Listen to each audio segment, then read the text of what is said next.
नमस्कार, आप सबका स्वागत है इंडिया न्यूज के digital platform India news national पे और मैं हूं आशुकेश तिवारी।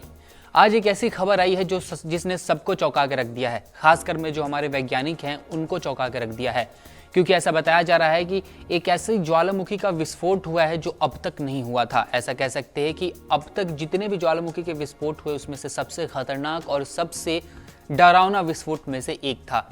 ये विस्फोट इतना तेज था कि इसकी जो गूंज थी वो 2300 किलोमीटर दूर तक सुनाई पड़ी थी। यानी दिल्ली में अगर वो ज्वालामुखी फटा है तो चेन्नई तक उसकी गूंज पहुंची थी।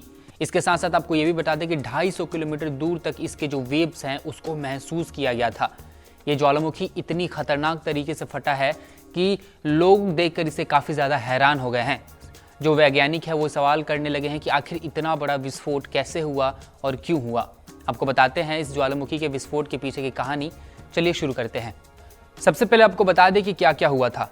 आपको बता दें कि विस्फोट के बाद से 22 किलोमीटर ऊंची धुंध और धूल की लहर, ऐसा कह सकते हैं कि निकल पड़ी थी। इस लहर को देख के ऐसा लग रहा था कि जैसे हिरोशिमा नागासाकी में जब ब्लास्ट हुआ था, जब परमाणु बम का विस्फोट हुआ था, वो कहीं ना कहीं हुआ है। और ठीक वैसे ही आकृति मशरूम साइज में आकृति बनी थी और वो 22 किलोमीटर लंबी थी, यानी ऊंची थी, 22 किलोमीटर ऊंची थी। इसे काफ़ी दूर से और काफ़ी साफ साफ देखा जा सकता था। इसमें से जो ज्वाला निकली, जो लावा निकला, उसका टेम्परेचर 1000 डिग्री सेल्सियस था। आप अंदाज़ा लगा सकते हैं कि कितना ज़्यादा गर्म था। इसके साथ साथ आपको ये भी बता दें कि इसके जो वेव्स के असर थे, जो वेव्स थे वो 250 किलोमीटर दूर तक महसूस किए गए, झटका महसूस किया गया। ऐसा कह सकते हैं कि इस ज्वालामुखी के विस्फोट से 4 फीट ऊंची और ऐसा कह सकते हैं कि 4 फीट लंबी सुनामी भी आई थी, जिससे बोट पलट गए थे या फिर जो समुद्र में जो लोग थे उस वक्त तक उनको झेलना पड़ा था। इससे इस सुनामी से नुकसान भी देखने को मिला। हालांकि किसी की मरने की खबर नहीं आई है, लेकिन इस सुनामी ने भी काफ़ी ज़्यादा तबाही मचाई है। इसके साथ साथ आपको ये भी बता दें कि जब विस्फोट हो रहा था तब काफ़ी ज़्यादा इस ज्वालामुखी पे ऐसा कह सकते हैं कि बिजली गिर रही थी।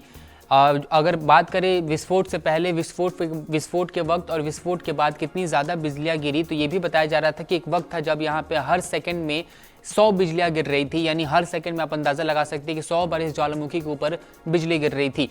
ऐसा ये भी बताया जा रहा है कि 4 लाख से भी ज़्यादा बार इस विस्फोट के दौरान बिजलियाँ गिरी थी। ये भी बताया गया इसमें कि ये वन ऑफ द सेकेंड ऐसा ज्वालामुखी है जहां पे इतनी ज़्यादा संख्या में बिजली गिरी है, क्योंकि इसके पहले भी एक बार ऐसे इंसिडेंट्स हो चुकी है जब एक जगह पे जहां 1 सेकंड के अंदर अंदर 8000 बार बिजलियाँ गिरी थी। इसी चीज़ को भी लेकर जो वैज्ञानिक है वो और भी ज़्यादा परेशान है।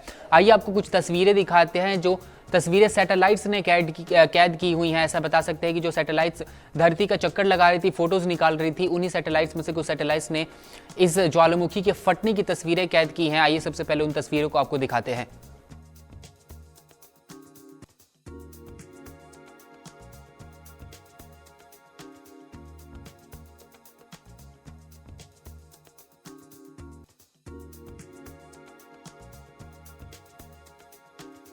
आपको बता दें कि ये जो ज्वालामुखी है वो दक्षिणी प्रशांत महासागर में है और इसको कहा जाता है हुंगा टोंगा हुंगा हापाई द्वीप का एक समूह है, जहाँ पे 170 द्वीप हैं और वहाँ पे ये विस्फोट हुआ था। और विस्फोट के बाद से जो सुनामी आई थी, उस सुनामी ने इन द्वीपों में काफ़ी ज़्यादा नुकसान किया। इसके साथ साथ ये भी बताया जा रहा है कि जो धूल मिट्टी थी वो पानी में मिलकर समुद्री तट पर दिखाई दे रही है। आज साफ साफ देखा जा सकता है कि किस प्रकार से वो धुंध जो है वो पानी में मिलके सबके सामने बाहर की तरफ निकल रही है।